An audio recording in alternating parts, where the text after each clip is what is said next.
کہ جو کوئی شخص مجھ پر ایک بار درود پاک پڑھے اللہ کریم اس پر اپنی 10 رحمتیں نازل فرماتا ہے. جو کوئی شخص 10 بار درود پاک پڑھے اللہ کریم 100 رحمتیں نازل فرماتا ہے. فرمایا جو 100 بار پڑھے اللہ 1000 رحمتیں نازل فرماتا ہے. میرے آقا علیہ السلام فرماتے ہیں جو 1000 بار درود پاک پڑھنے والا ہوگا، حدیث کا خلاصہ ہے، وہ مرے گا نہیں جب تک جنت میں اپنا مقام نہ دیکھ لے. یعنی مرنے سے پہلے اسے جنت میں اپنا گھر بھی دکھا دیا جائے گا. تو کیا ہی اچھا ہو کہ ہم چلتے پھرتے اٹھتے بیٹھتے کوئی ٹائم اپنی پوری ڈیلی روٹین کا ایسا سیٹ کریں کہ میں نے اس وقت درود پاک پڑھنا. آپ دیکھیں نا سوشل میڈیا پر بعض اوقات گھنٹوں ہمارے ریلز دیکھتے ہوئے چیزیں دیکھتے ہوئے گزر جاتے ہیں، بلکہ بعض اوقات ان میں گناہ ہوتا ہے. ثواب تو دور کی بات، یا تو فضول ہوتے ہیں یا گناہ ہو رہا ہوتا ہے. تو کیوں نہ ان عادتوں کو کچھ کم کریں، اس سے جان چھڑائیں اور ذکر و درود کی طرف آ جائیں. اللہ مجھے بھی اور آپ کو بھی اپنا اور اپنے حبیب علیہ الصلوۃ والسلام کا کثرت سے ذکر کرنے کی توفیق عطا فرمائے. محبت کے ساتھ با آواز بلند درود پاک پڑھ لیں. صلو علی الحبیب. آج میں نے ایک بڑی کمال کی ایک سنت آپ کے سامنے پیش کرنی ہے، اور نارملی دیکھا یہ گیا ہے کہ اس سنت سے بہت سارے لوگ اب دور ہو گئے ہیں. حالانکہ یہ اتنی پیاری سنت ہے، بغیر محنت بغیر کوشش کے نیکیوں کا انبار لگ جاتا ہے. اتنی نیکیاں اور آپ اتنے بڑے بڑے انعامات کے حقدار بن جاتے ہیں. وہ سنت کون سی ہے میں انشاءاللہ بیان کرتا ہوں، مگر امام محمد بن محمد غزالی علیہ رحمت اللہ الوالی نے ایک بڑا پیارا واقعہ اپنی کتاب مکاشفۃ القلوب میں لکھا. مکاشفۃ القلوب بڑی پیاری کتاب ہے. واقعہ کیا تھا کہ ایک شخص نے ایک غلام خریدا. آج کے دور میں تو کسی کو گھر میں ملازم رکھنا ہو تو وہ نوکری پہ جاب پہ رکھتا ہے نا، پہلے ایسا نہیں ہوتا تھا. پہلے غلام خریدے جاتے تھے. انہوں نے غلام خریدا. اچھا جب غلام خریدا تو غلام کہتا ہے حضور میری 3 شرطیں ہیں. اچھا بات بڑی عجیب تھی، غلاموں کی شرطیں نہیں ہوتی ہیں. آپ نے کہا اچھا تم بھی شرطیں لگاؤ گے، بتاؤ کیا شرطیں ہیں. تو کہتا ہے حضور پہلی شرط تو یہ ہے کہ آپ مجھے فرض نماز کے وقت منع نہیں کریں گے، نماز پڑھنے دیں. اچھا وہ آقا بھی دیندار تھا، نیک آدمی تھا. کہتا ہے ٹھیک ہے مسلمان ہوں، نماز سے کیوں روکوں گا، اوکے. کہتا دوسری شرط یہ ہے کہ دن میں جو چاہے کام لے لیں، رات مجھے آپ چھوڑ دیں گے. ٹھیک ہے مجھے کام دن میں لینا، میں بھی رات آرام کرتا ہوں، تم بھی رات آرام کرنا. کہتا تیسری شرط یہ ہے کہ آپ مجھے اپنے گھر میں کوئی بھی ایک الگ سے کمرہ دے دیں گے تاکہ میں سیپریٹ رہوں. تو کہا ٹھیک ہے، میں نے بھی یہ سوچا تھا گھر میں بہت سارے کمرے ہیں، غلام کا کمرہ ہوتا ہے تو میں کمرہ دے دوں گا. شرطیں کوئی مشکل تھی نہیں، آقا نے ایکسپٹ کر لیا. غلام گھر پر آیا، بڑا محنتی غلام تھا، دن میں کام کرتا، رات اپنے کمرے میں چلا جاتا. ایک دن آقا چلتے چلتے اس کے کمرے کے پاس سے جب گزرا تو دیکھا عجیب منظر ہے. کمرے کی چھت کھلی ہوئی ہے، آسمان سے نور برس رہا ہے، غلام سجدے میں ہے، اللہ کی عبادت کر رہا ہے اور اللہ کو رو رو کر یہ عرض کر رہا ہے کہ میرے مولا میں غلام ہوں، دن میں میری ڈیوٹیز ہیں، اگر یہ کام نہ ہوتا تو میں دن بھی تیری عبادت کرتا، رات بھی تیری عبادت کرتا. آقا بڑا حیران ہوا کہ یہ میرا غلام کیا چیز ہے، ایسی عبادت، ایسا نور اور ایسی گفتگو. اگلی رات ہوئی تو اپنی بیوی کو لیا کہ چلو میں تمہیں ایک منظر دکھاتا ہوں. اپنی زوجہ کو لے کر غلام کے کمرے کے پاس گیا، پھر وہی منظر، چھت کھلی ہوئی ہے، آسمان سے نور برس رہا ہے، غلام سجدے میں وہ ہے اور اللہ سے باتیں ہیں، بڑی کیفیت. جب یہ منظر دیکھا تو وہ میاں بیوی بھی آنسو بہانے لگے، وہ بھی رونے لگے کہ یہ کیسا غلام ہے. صبح ہوئی تو غلام کو آقا نے بلایا اور کہا کہ ہمیں پتا چل گیا ہے تمہاری رات کی عبادت ہم نے دیکھ لی ہے. تم اللہ سے یہی کہہ رہے تھے نا کہ یا اللہ میں مجبور ہوں، اگر دن میں بھی فارغ ہوتا تو تیری عبادت کرتا، رات میں تو تیری عبادت کرتا ہوں. تو ہم میاں بیوی نے فیصلہ کیا ہے کہ آج کے بعد تم آزاد ہو، جاؤ دن میں بھی عبادت کرو، رات میں بھی اللہ کی عبادت کرو. اچھا ہماری جگہ کوئی ہوتا تو بڑا خوش ہو جاتا کہ چلو یار انعام مل گیا. غلام کو آزاد ہونا بڑی نعمت تھی، مگر وہ غلام دراصل وہ آقا بننے کے قابل تھا. وہی آقا تھا، وہ بڑا کمال کا بندہ تھا. وہ پتہ کیا کہتا ہے، جب آقا نے کہا نا مجھے پتہ چل گیا تم رات کیا کرتے ہو اور اس وجہ سے میں تمہیں آزاد کرتا ہوں، تو وہ غلام اللہ کی بارگاہ میں کہتا ہے یا صاحب السر ان السر قد ظہر، اے راز رکھنے والے مولا، اے صاحب راز، راز تو کھل گیا. ولا اريد حیاتی بعد مشتہرا، اے اللہ میں اب راز کھلنے کے بعد زندہ نہیں رہنا چاہتا. اور یہ کہا اور اس کی روح نکل گئی، اس زمین پہ باڈی آتی ہے اور وہ انتقال کر جاتا. اے میرے پیارے اسلامی، اب غور کیجیے، اس واقعے سے بہت سارے لیسن ملیں گے. جو میں نے کہا تھا نا کہ نبی پاک کی ایک سنت بیان کرنی ہے، وہ سنت کون سی ہے؟ وہ سنت ہے ذکر الہی. میرے آقا خوب اللہ کا ذکر کرتے تھے. کتنا ذکر کرتے تھے آپ کو میں اندازہ کرواتا ہوں، آپ کو اندازہ ہو جائے گا. نبی پاک سونے سے پہلے اللہ کا ذکر، جاگنے کے بعد اللہ کا ذکر، کھانے سے پہلے اللہ کا ذکر، کھانے کے بعد اللہ کا ذکر. پیارے آقا گھر سے نکلتے ہوئے اللہ کا ذکر، گھر میں داخل ہوتے ہوئے اللہ کا ذکر، قدم قدم پر اللہ کا ذکر. کیسے؟ یہ سب چیزوں کی دعائیں ہیں نا، کھانے سے پہلے کی دعا، کھانے کے بعد کی دعا، پانی پینے سے پہلے کی دعا، پانی پینے کے بعد کی دعا، آئینہ دیکھنے کی دعا، سرما لگانے کی دعا. اس کا مطلب کیا ہے؟ دعا کیا ہے؟ ذکر الہی ہے نا، اللہ سے باتیں کرنا ہے نا. نبی پاک قدم قدم پر اللہ کو یاد کرتے. سورج گہن کی دعا، چاند گہن کی دعا، بارش برس رہی ہے پھر دعا، بادل گرج رہے پھر دعا، قدم قدم پر دعائیں.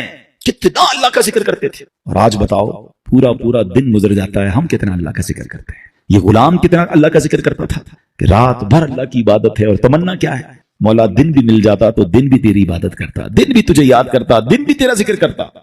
ذکر الہی پر میں انشاءاللہ آگے بات کرتا ہوں، مگر اس واقعے سے ایک اور بڑا کمال کا میسج مل رہا ہے۔ اس غلام کی عبادت لوگوں کو پتا چل گئی ہے، اس کا راز کھل گیا۔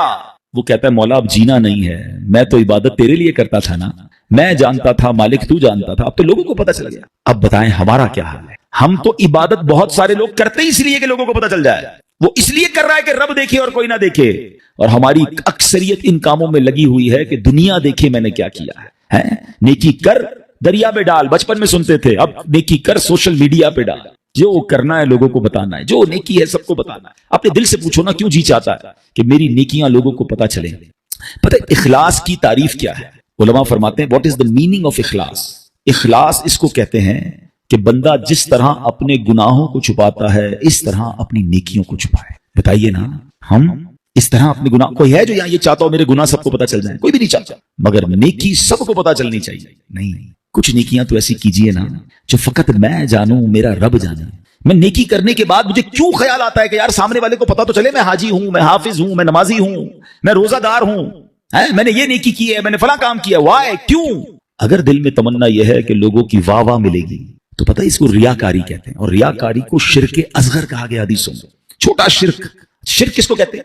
شرک کے معنی یہ ہے کہ اللہ کی طرح کسی کو عبادت کے لائق سمجھنا، ٹھیک ہے نا، یعنی اللہ کی ذات و صفات میں یا تو کسی کو شریک ماننا یا کسی کو معاذ اللہ کی طرح عبادت کے لائق سمجھنا، یہ شرک ہے، بندہ اسلام سے خارج ہو جائے گا۔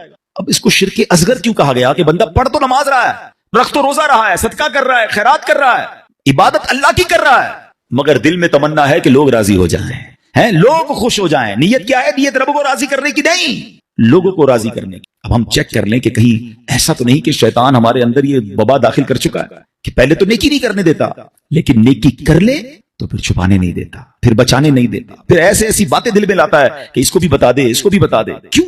ہمارا جی کیوں چاہتا ہے ایک ایک نیکی کی تصویر ہم نے لگانی ہے تاکہ لوگ دیکھیں میں نے یہ چندہ دیا، یہ راشن دیا، یہ فلاں کام کیا۔ میں ویسے آپ کے دل کے دروازے پر دستک دیتے ہوئے ایک سوال کرنا چاہتا ہوں کہ ذرا یہ تو چیک کیجئے، یہ میرے لیے بھی سوال ہے، یہ آپ کے لیے بھی ہے، کہ ہماری ایسی کتنی نیکیاں ہیں جو صرف میں جانوں اور میرا رب جانے؟ اپنے آپ سے پوچھئے گا، اکیلے میں پوچھئے کہ ایسا کیا میں نے کیا ہے نیکی کا کام جو اور کسی کو نہیں پتا، میں جانوں اور میرا رب جانے۔ آپ کو پتہ ہے پہلے کے زمانے کے کچھ بزرگان دین ایسے ہوتے تھے کہ وہ غریبوں کی مدد کرتے تھے، مگر ان غریبوں کو بھی پتہ نہیں چلتا تھا کون مدد کر رہا ہے۔ بعض اوقات ان بزرگوں کا انتقال ہوتا نا تو لوگ کہتے ہیں یار وہ ہر مہینے مدد آتی تھی، راشن آتا تھا، اب نہیں آ رہا، تو پتہ چلتا تھا کہ وہ فلاں بزرگ کا وصال ہوا ہے، وہ ہر مہینے مدد کرتے تھے، مگر کبھی انہوں نے نہیں بتایا، پتہ لگنے بھی نہیں دیا۔ اور آج ہم کسی کی مدد کریں تو اس پر احسان جتاتے ہیں، بھائی یاد ہے نا میں نے مدد کی تھی، بھول تو نہیں کیا تیرا ساتھ دیا تھا۔ ہر مہینے اگر کسی کی مدد کر رہے ہیں تو ہر مہینے احسان جتا رہے ہیں، ہر مہینے اس پر روپ جھاڑ رہے ہیں۔ نہیں میرے پیارے اسلامی بھائی، نیکی کیجئے مگر اللہ کے لیے، کچھ ایسی تلاوت، کچھ ایسے نوافل۔ آپ دیکھیں نا تہجد بندہ کب پڑھتا ہے؟ رات کو پڑھتا ہے، بعض اوقات اکیلے میں پڑھتا ہے، جب کوئی نہیں دیکھ رہا، دنیا سو رہی ہے، آپ تہجد پڑھ رہے۔ کیا کمال کا یہ کام ہے کہ میں جانوں رب جانے، مگر شیطان کو صبر نہیں آتا نا، وہ کہتا ہے اس نے تہجد پڑھ لی تو جنت میں چلا جائے گا، اب اس کی تہجد کیسے خراب کروں؟ تو وہ کیا کرتا ہے؟ وہ دل میں خیال ڈالتا ہے کہ ایسا کرو دوسروں کو بتاؤ۔ وہ کیا کرتا ہے؟ صبح اٹھ کے کوئی نہ کوئی بہانہ چاہیے۔ اب کچھ لوگ پتہ ہے کیا کرتے ہیں؟ یار آج بہت تھکا ہوا ہوں۔ خیریت کیوں تھکے ہوئے؟ وہ میں تہجد سے اٹھ جاتا ہوں نا۔ اچھا ماشاءاللہ آپ تہجد بھی پڑھتے ہیں؟ بس اس نے یہ کہنا ہے کہ ساڑھے دل وچ ٹھنڈ پہ گئی کہ انہوں نے ساری تہجد کا پتہ چل گیا۔ وہ پتہ تو چل گیا، ڈیلیٹ بھی ہو گیا بھائی۔ کیوں پتہ چل گیا؟ کیوں بتانا؟ اللہ کرے یہ بات اس غلام کی اس واقعے سے کیسی بات سیکھنے کو مل رہی ہے۔ مالک کو پتہ چل گیا، حالانکہ اس نے نہیں بتا، ہم تو بتاتے ہیں، اس نے بتایا نہیں تھا، یہ تو چھپ کے کر رہا تھا، مگر پتہ چل گیا تو کہتا ہے مولا اب راز ہی کھل گیا تو اب جینے کا کیا فائدہ؟ ہائے ہائے، غلام تو نہیں کہوں گا، اس آقا کے صدقے اللہ مجھے بھی اخلاص نصیب فرمائے، آپ کو بھی نصیب فرمائے۔ اچھا اب بات کرتے ہیں سنت رسول، ذکر الہی کی۔ ہائے ہائے کیسا کمال کا کام ہے یہ ذکر الہی۔ اللہ کریم کس طرح قرآن مجید میں ہمیں ذکر کرنے کا حکم ارشاد فرماتا ہے، فرمایا یا ایھا الذین آمنوا اذکروا اللہ ذکرا کثیرا۔ آسان ترجمہ قرآن کنز الایمان، اے ایمان والو اللہ کو بہت یاد کرو۔ کتنا؟ نبی پاک علیہ السلام کی حدیث ہے اللہ کو اتنا یاد کرو، اتنا ذکر کرو کہ لوگ تمہیں دیوانہ کہنے لگے۔ بس اللہ کی یاد کرتے رہا کرو، ذکر الہی کرتے رہا کرو۔ ہے مگر ہمارا حال کیا ہے کہ زبان فضول باتیں تو کرتی ہے مگر اللہ کا ذکر نہیں کرتی۔ ہمارے بزرگ کیسے ذکر کرتے تھے؟ حضرت جنید بغدادی کا نام سنا ہوگا رضی اللہ عنہ، بہت بڑے اللہ کے ولی۔ آپ کے بارے میں آتا ہے کہ آپ اتنا ذکر الہی کرتے تھے، ایک بار نائی کی دکان پر گئے مونچھیں ترشوانے، تو نائی کہتا ہے حضرت تھوڑی دیر خاموش ہو جائیں ورنہ آپ کی ہونٹ پہ کٹ لگ جائے گا، میں مونچھیں کاٹ رہا ہوں آپ ذکر کر رہے ہیں۔ وہ کہتے ہیں ذکر کرتا رہوں گا، تم اپنا کام کرو، ہونٹ کٹتا ہے تو کٹ جائے، میں نے ذکر نہیں چھوڑنا۔ اتنی دیر کے لیے بھی ذکر الہی نہیں چھوڑنا ہوتا تھا۔ ایک بزرگ تھے اور کبال کے بزرگ تھے، حضرت سری سکتی سے مروی ہے کہ میں حضرت جرجانی کے پاس گیا تو ستو دیکھے، وہ ستو پی رہے تھے، روٹی نہیں کھاتے تھے۔ تو میں نے کہا حضرت روٹی آپ کیوں نہیں کھاتے، ستو کیوں پیتے ہیں؟ وہ کہتے ہیں میں نے کیلکولیشن کی، روٹی کھانے میں اور ستو کھانے میں 90 تسبیحات کا فرق ہے۔ میں اگر ستو پیتا ہوں تو پیٹ پھر بھی بھر جاتا ہے، مگر میں روٹی کھاتا ہوں تو ٹائم زیادہ لگتا ہے۔ 90 تسبیحات میں زیادہ پڑھ لیتا ہوں، اس لیے 40 سال ہو گئے میں نے روٹی نہیں کھائی ہے۔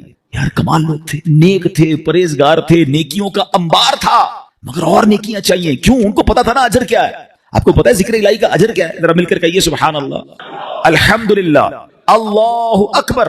کتنی دیر لگی؟ 10 سیکنڈ، مشکل سے 3 جملے کہے 10 سیکنڈ، ٹھیک ہے؟ 10 سیکنڈ میں آپ دنیا میں کیا کما سکتے ہیں؟ بغیر کھڑے ہوئے، بغیر پسینہ بہائے، بغیر کوشش کیے، بیٹھے بیٹھے 10 سیکنڈ میں 3 جملے کہے، کیا کمایا پتا ہے آپ نے؟ میرے نبی علیہ السلام کے سچے وعدے ہیں، جو ایک بار سبحان اللہ کہے جنت میں درخت لگا دیا جائے گا، ایک بار اللہ اکبر کہے جنت میں درخت، ایک بار لا الہ الا اللہ کہے جنت میں درخت۔ مجھے بتاؤ تو صحیح کتنی دیر لگتی ہے؟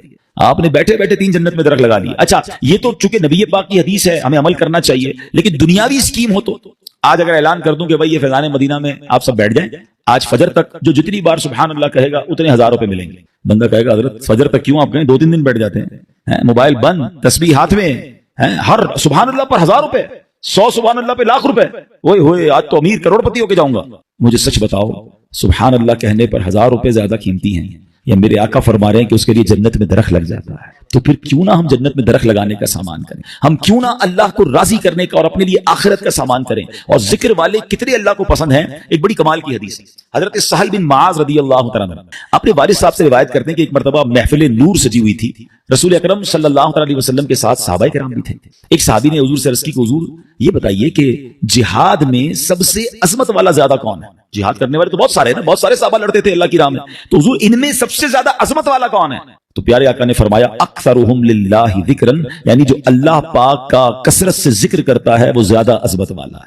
اب بات سمجھ رہے ہیں؟ یعنی سب جہاد کرنے والے کمال کے ہیں، مگر ان میں جو ٹاپ پہ ہے، جو سب سے زیادہ ذکر کرتا ہے۔ اب صحابی کہتے ہیں حضور روزہ داروں میں سب سے زیادہ عظمت والا کون ہے؟ روزہ دار تو لاکھوں کروڑوں مسلمان روزہ رکھتے ہیں۔ آقا فرماتے ہیں ان میں سب سے زیادہ اللہ کا ذکر کرنے والا سب سے عظمت والا ہے۔ سہل بن معاذ فرماتے ہیں وہ صحابی اسی طرح سوال کرتے رہے کہ حضور نمازیوں میں سب سے زیادہ افضل کون ہے؟ یا رسول اللہ زکات دینے والوں میں سب سے زیادہ عظمت والا کون ہے؟ ایک ایک عبادت کا سوال کرتے رہے، آقا سب کے جواب میں یہ فرماتے رہے اکثرہم للہ ذکرن، یعنی جو اللہ پاک کا ذکر کثرت سے کرتا ہے وہ اس کیٹیگری میں ان لوگوں میں سب سے زیادہ افضل اور عظمت والا ہے۔ اب حضرت ابوبکر صدیق رضی اللہ تعالیٰ بھی حاضر تھے، حضرت عمر فاروق بھی موجود تھے۔ ابوبکر صدیق رضی اللہ تعالیٰ جو مسلمانوں کے پہلے خلیفہ ہیں، وہ حضرت عمر سے کہتے ہیں اے عمر یوں تو ذکر الہی کرنے والے ساری بھلائیاں لے گئے۔ تو نبی پاک نے جب یہ سنا تو کہا ہاں اے ابو بکر بات ایسی ہی ہے، جو ذکر اللہ کی کثرت کرتا ہے وہ ساری بھلائیاں ہی سمیٹ لیتا ہے۔ یعنی ٹاپ آف دا لیول اگر کچھ لوگ ہیں تو وہ کون ہیں؟ وہ ذکر الہی کرنے والے ہیں۔ اے میرے پیارے اسلامی بھائیوں، اب ہمیں یہ غور کرنا ہے کہ ہم کتنا ذکر کرتے ہیں، ہماری زبان پر کتنا ذکر ہوتا ہے۔ حضرت معاذ بن جبل رضی اللہ تعالیٰ عنہ کہتے ہیں میری نبی پاک علیہ الصلوۃ والسلام سے ان کی ظاہری حیات میں جو آخری ملاقات ہوئی نا، تو میں نے نبی پاک سے کہا حضور مجھے کوئی نصیحت فرما دی۔ تو پیارے آقا علیہ الصلوۃ والسلام سے کہتے ہیں حضور کون سا عمل اللہ کی بارگاہ میں سب سے بہتر اور سب سے زیادہ قرب حاصل کرنے والا؟ تو پیارے آقا علیہ السلام نے فرمایا اے معاذ تمہیں موت اس حال میں آئے کہ تمہاری زبان ذکر اللہ سے تر ہو، سب سے افضل عمل۔ ٹھیک ہے نا؟ اب مفتی احمد خان نعیمی کے تحت فرماتے ہیں کہ اس کا مطلب یہ ہے کہ بندہ پورا دن کچھ نہ کچھ اللہ کا ذکر مختلف انداز سے کرتا رہے۔ موت کے آنے کا تو پتہ نہیں نا، ملک الموت تو کبھی بھی آ سکتے ہیں، تو وہ جب بھی میری روح قبض کرنے آئے میں اللہ کی یاد میں ہوں، اللہ کے ذکر میں ہوں، عبادت میں ہوں۔ اللہ اکبر۔ اب ذرا غور کریں جن کا پورا دن گزرتا ہے اور زبان پر ذکر الہی نہیں ہوتا۔ نبی پاک علیہ السلام نے فرمایا کہ جس کا آخری کلام لا الہ الا اللہ ہوگا دخل الجنہ، وہ جنت میں داخل ہو جائے گا۔ اچھا چاہتے سب ہیں، اب اگر میں سوال کروں گا جواب مجھے نہ دیں، اپنے آپ کو دے دیں۔ آج پورے دن میں کتنی بار کلمہ پڑھا ہے؟ اچھا پورے ہفتے میں کتنی بار کلمہ پاک پڑھا ہے؟ مہینہ پورا گزر گیا کتنی بار کلمہ پاک پڑھا ہے؟ اب حال دیکھ لیں، مرتے وقت سب کو کلمہ چاہیے، زندگی میں پڑھنے کے لیے تیار کوئی نہیں ہے۔ ایسا نہ کریں، یہ افضل الذکر ہے، سب سے افضل ذکر حدیث میں فرمایا افضل الذکر لا الہ الا اللہ۔ اور یہی بات نبی پاک نے فرمائی نا کہ تمہاری آخری جو الفاظ ہوں زبان پر اے معاذ وہ اللہ کا ذکر ہو، یہ اللہ کی بارگاہ میں سب سے زیادہ قرب دلانے والا عمل ہے۔ اب علماء نے اسے بڑی آسانی کر دی ہے۔ ہاں اب ذرا غور سے سنیے، اب ذکر اللہ کی مختلف صورتیں ہیں، ایسا نہیں بالکل یقیناً اللہ کا ذکر اللہ اللہ اللہ سبحان اللہ لا الہ الا اللہ اللہ اکبر سبحان اللہ و بحمدہ سبحان اللہ العظیم یا رحمانو یا رحیمو یا سلامو، یہ سارے اللہ کے ذکر ہے، مختلف اللہ کے نام لیتے رہیں، اللہ کی یاد میں جتنا ذکر کریں گے یہ ذکر باللسان ہے، یہ زبان سے ذکر ہے۔ مگر ذکر کی اور بھی صورتیں ہیں، آئے ہائے علماء فرماتے ہیں کہ اللہ کی نعمتوں کے بارے میں غور و فکر کرنا بھی ذکر اللہ ہے۔ بندہ سوچتا رہے کہ اس رب نے کائنات کیسے بنائی ہے، کیسی قدرت والا میرا رب ہے، قدرت کے نظارے دیکھ رہا ہے، مگر نیت یہ ہے کہ اللہ کی کبریائی اور اللہ کی شان و عظمت دل میں پڑ رہی ہے کہ میرا مالک ایسے عظیم پہاڑ بنانے والا، وہ رب کریم اتنی خوبصورت دنیا بنانے والا ہے، تو وہ خالق کو مالک کیسی عظمت والا ہوگا۔ اس نظر سے اگر دنیا کے نظارے دیکھ رہے ہیں تو اللہ اکبر، علماء کہتے ہیں یہ آنکھ کا ذکر ہے۔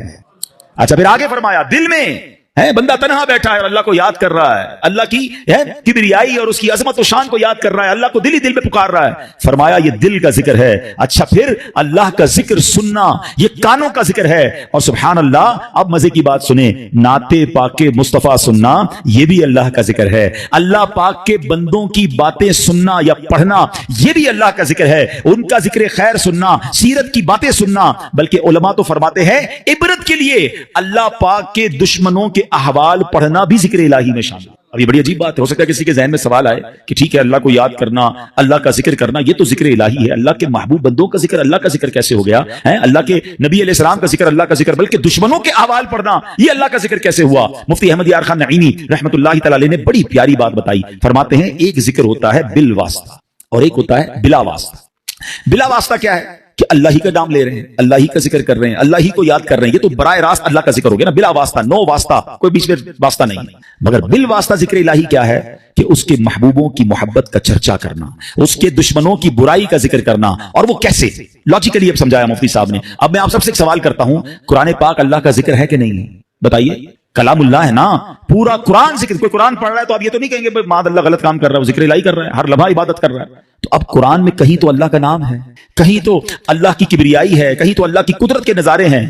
ان اللہ علی کل شیء قدیر کا ذکر ہے، فبأی آلاء ربکما تکذبان کے ذریعے رب کی شان بیان ہو رہی ہے، اور ہمیں کہا جا رہا ہے کہ کون کون سی نعمتوں کو جھٹلاؤ گے، جب جب پڑھتے ہیں اللہ سے محبت بڑھتی ہے۔ مگر اسی قرآن میں نبی پاک کا بھی تو ذکر ہے نا، رحمت للعالمین بھی کہا ہے، نبی پاک کو خاتم النبیین بھی فرمایا گیا، کہیں یاسین، کہیں طٰہٰ، کہیں مزمل، کہیں مدثر، کہیں والضحیٰ، کہیں واللیل اذا سجا۔ ارے کوئی قرآن پڑھ رہا ہے اور محبوب کے پاک کا ذکر بھی کر رہا ہے، مگر دراصل وہ ذکر الہی کر رہا ہے۔ نبیوں کا بھی ذکر، حضرت موسیٰ کا ذکر ہے، حضرت یوسف کے واقعات ہیں، اب پورا واقعہ حضرت یوسف کوئی پڑھ رہا ہے تو کیا یہ کوئی کہے گا کہ نہیں نہیں یہ ذکر نہیں کر رہا؟ ارے جب قرآن پڑھ رہا ہے اس کا مطلب یہ ہوا کہ اللہ کے نبی کا ذکر بھی دراصل یہ رب کا ذکر ہے۔ اور اللہ اکبر، قرآن میں تو کئی قوموں کی بربادی کے احوال ہیں، قارون کیسے دھسایا گیا، بنی اسرائیل کیسے عذاب میں گرفتار ہوئے، فرعون کا حال کیا ہوا، یہ سارے واقعات قرآن میں موجود ہیں۔ تو اب اس کا مطلب یہ ہوا کہ اللہ کے دشمنوں کے احوال پڑھنا بھی یہ بھی ذکر الہی میں شامل ہے۔ اور یہ ذکر کی محفلیں کتنی کمال کی ہیں،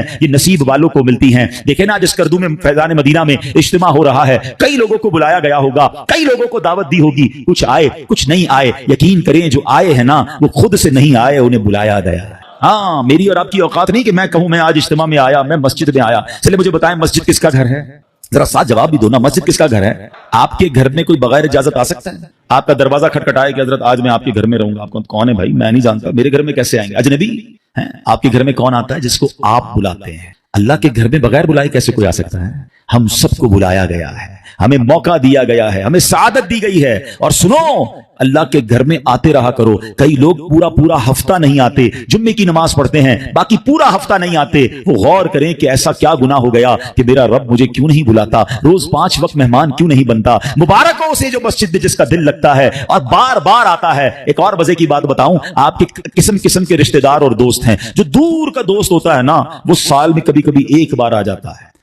جو بہت قریب کے رشتہ دار ہوں، جو بالکل تھوڑا سا فاصلہ ہو، لیکن وہ کبھی کبھی مہینے میں ایک بار آتے ہیں۔ جو اس سے قریب ہو وہ ہفتے میں ایک بار آتے ہیں، اور گھر والا تو روز گھر میں آتا ہے نا۔ اب اللہ کے گھر میں جو روز آ رہا ہے، سبحان اللہ، اس پر کتنی رحمتیں ہو رہی ہیں۔ اور جو کبھی عید کی نماز میں آتا ہے، کبھی 2-4 مہینے بعد اسے اللہ کا گھر یاد آتا ہے۔ سوچو کتنا ڈسٹینس ہو گیا ہے، کتنی دوری ہو گئی ہے۔ یہ رحمان کا گھر ہے، اس میں آتے رہا کریں، بیٹھا کریں، وقت بتایا کریں۔ اور سبحان اللہ، آپ کے گھر میں کوئی مہمان آئے، آپ کیا چاہتے ہیں؟ خوش ہو کر جائے نا، کھانا اچھا بناتے ہیں، اس کے آرام کا خیال رکھتے ہیں، جب مہمان آئے اسے خوش کر کے بھیجتے ہیں۔ بتاؤ نا، کریم کے در پر کوئی مہمان آئے گا وہ اسے راضی نہیں کرے گا؟ اللہ کے مہمان بنو، پھر دیکھو رب کیسی عطائیں فرماتا ہے۔ پرابلم یہ کہ مسجد میں ایک تو آتے ہیں دل نہیں لگتا، آتے ہیں تو بھاگنے کا جی چاہتا ہے۔ بیٹھا کریں۔ اور اب میں آپ کو بتاتا ہوں کہ جو ذکر اللہ کی محفل ہے نا، ابھی ذکر کی محفل ہو رہی ہے نا، اللہ کے پیاروں کا ذکر ہو رہا ہے، اللہ کے ذکر کی باتیں، قرآن کی باتیں، یہ بڑی کمال کی محفل ہے۔ ایک بڑی پیاری حدیث سناتا ہوں، حدیث پاک کا خلاصہ ہے۔ میرے آقا علیہ الصلوۃ والسلام فرماتے ہیں کہ اللہ تعالیٰ کے کچھ فرشتے ہیں کہ جو زمین کی سیر کرتے ہیں، ان کی ڈیوٹیز ہیں۔ کچھ فرشتوں کی ڈیوٹی یہ ہے کہ جہاں ذکر الہی ہوتا ہے نا، اس محفل کو اپنے پروں سے ڈھانپ لیتے ہیں۔ اب کیا ہوا، وہ فرشتے جب اجتماع سے فارغ ہوتے ہیں اللہ کی بارگاہ میں جاتے ہیں، اللہ کو سب معلوم ہے کہاں سے آ رہے ہیں۔ اللہ فرماتا ہے فرشتوں کہاں سے آ رہے ہو؟ کہتے ہیں یا اللہ ایک جگہ بندے جمع ہے تیرا ذکر کر رہے ہیں۔ اللہ فرماتا ہے فرشتوں یہ بتاؤ انہوں نے مجھے دیکھا ہے جو میرا ذکر کرتے ہیں؟ کہ یا اللہ تجھے نہیں دیکھا۔ ارشاد ہوتا ہے فرشتوں بتاؤ کیا مانگ رہے ہیں؟ کہتے ہیں یا اللہ جنت مانگ رہے ہیں۔ ارشاد ہوتا ہے جنت دیکھی ہے؟ کہ یا اللہ دیکھی نہیں۔ اچھا دیکھ لیتے تو کیا کرتے؟ اے رب جنت دیکھ لیتے، شوق سے مانگتے۔ ارشاد ہوتا ہے یہ بتاؤ کس چیز سے پناہ مانگ رہے تھے؟ عرض کرتے مولا جہنم سے پناہ مانگ رہے تھے۔ ارشاد ہوگا جہنم دیکھی ہے؟ کہیں گے نہیں یا اللہ جہنم دیکھی نہیں انہوں نے۔ اچھا بتاؤ دیکھ لیتے تو کیا کرتے؟ ارشاد ہوتا عرض کرتے مولا اگر وہ جہنم دیکھ لیتے تڑپتے جہنم سے پناہ مانگتے۔ ارشاد باری ہوتا ہے اے فرشتوں گواہ ہو جاؤ، جن بندوں نے مجھے دیکھا نہیں پھر بھی مجھے یاد کر رہے ہیں، جنت دیکھی نہیں جنت مانگ رہے ہیں، جہنم دیکھی نہیں جہنم سے پناہ مانگ رہے ہیں، اے فرشتوں گواہ ہو جاؤ میں نے ان سب کی مغفرت فرما دی۔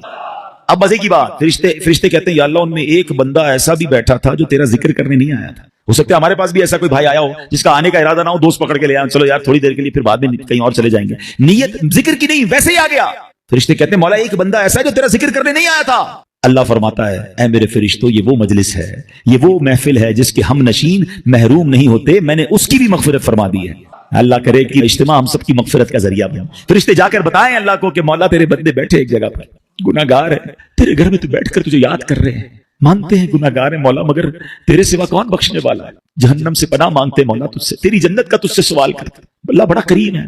ایسے اجتماعات میں، ایسی محفلوں میں، ذکر کی محفلوں میں آیا کیجیے، یہ بڑی کمال، کسی کی برکت ہمیں مل جاتی ہے۔ ہم تو گناہ گار ہیں نا، مگر اتنے بڑے مجمع میں کوئی تو اللہ کا نیک بندہ ہوتا ہے نا، کیا معلوم اس پر برس رہی ہے، مجھ پر بھی برس جائے گی، اس پر رحمت۔ دیکھیں نا بارش برستی تو سب پہ برستی ہے نا، رحمت کی بارش برسے گی تو کچھ چھینٹے مجھ پر بھی تو گریں گے نا۔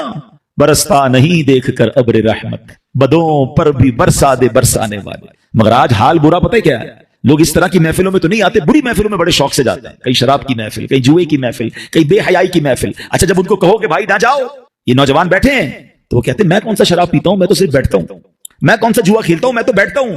نہیں میرے پیارے اسلامی بھائی، جہاں لعنت برس رہی ہے وہاں بیٹھ رہے۔ پچھلے دنوں کووڈ آیا تھا نا، کووڈ وائرس نے ہم سب کو ایک چیز سکھائی تھی کہ جہاں وائرس ہو اس سے دور رہو، سوشل ڈسٹینس، ہاتھ نہیں ملاتے تھے یار اپنوں سے۔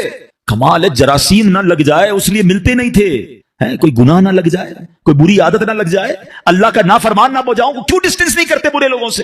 عقل مند لوگ بیٹھے ہیں، اگر کسی عمارت میں گراؤنڈ فلور پر آگ لگ جائے تو کیا فرسٹ اور سیکنڈ فلور والے آرام سے بیٹھیں گے یار نیچے لگی ہے میں تو اوپر ہوں؟ کیا کریں گے؟ فوراً بلڈنگ خالی کریں گے نا یار، یہ اوپر بھی آ سکتی ہے، آس پاس کے گھر بھی خالی کرا لیے جاتے ہیں۔ وائے کیوں؟ کہ یار آگ لگی ہے بچنا دور ہو جاؤ۔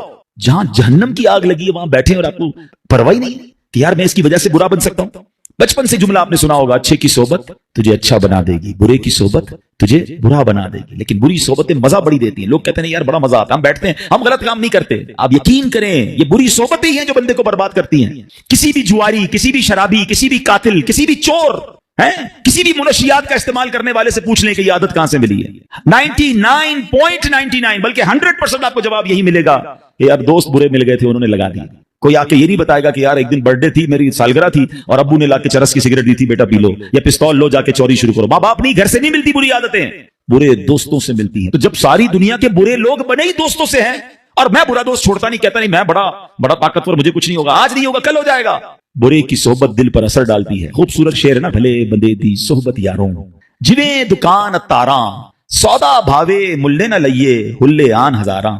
کہتے بھلے بندے کی صحبت ایسی ہے جیسے عطر والے کی دکان، خرچہ کرو نہ کرو خوشبو فری میں مل جاتی ہے۔ جب بھی عطر کی دکان میں جائیں خوشبو پہلے تو خوشبو ہی آ جاتی ہے، اور پھر اس کے بعد چھوٹا موٹا سیمپل بھی فری میں آ جاتا ہے، کوئی پیسے خرچ نہیں ہوئے، فائدہ ہوا۔ یہ بھلے بندے کی صحبت ہے کہ نیک کی صحبت میں بیٹھو گے نا، کچھ ملے نہ ملے گناہ سے تو بچ رہے ہیں، جو اس پر رحمت برس رہی ہے مجھ پر بھی 2 چھینٹے برس جائیں گے۔ تو اچھی صحبت آلویز بینیفیشل ہے۔ مگر آگے کیا کہتے ہیں، برے بدے دی صحبت یاروں، جویں دکان لوہاراں، کپڑے پاویں کچھ گنج پئیے، چنگا پین ہزاراں۔ کہتے برے بندے کی صحبت ایسی جیسے لوہار کی دکان،